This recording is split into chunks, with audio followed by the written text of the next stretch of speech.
दोस्तों आज हम आपको दिखा रहे हैं प्राइम एग्रो का पोटैटो मल्चर। भैया हमने भी पहली बार देखा है और वीडियो में आपने देखा होगा, पर लेकिन आपको नज़दीक से आज दिखा देते हैं। भैया हैं, नमस्कार जी। भैया थोड़ी इसकी जानकारी दो, क्या क्या है, क्या होता है? पोटैटो की बेल काटने वाला मल्चर है। मतलब जो हमारे यहाँ बोलते हैं उसे आलना सा, मतलब वो आलना को काटने के लिए काटने वाला मल्चर है। अच्छा, तो वैसे नीचे आलू तो नहीं काटेगा ना, आलू को कोई नुकसान नहीं पहुंचाएगा ये। अच्छा, तो देख लो जी कितने फुट का है चौड़ाई?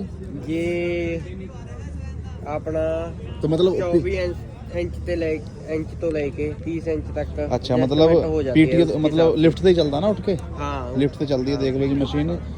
और पोटैटो मल्चर बोलते हैं इसे। पीछे से देख लो, ये टायर इसके टायर तो निकल जाते होंगे, ये चलते हैं साथ में? टायर चलते हैं। क्या कीमत होगी इसकी? इसकी वैसे तो 2 लाख है, मेले पर 10,000 लेस है। इसे 190 190 में दे रहे हैं भैया। किसी को लेना हो तो ले लें, अपने भैया जानकार हैं प्राइम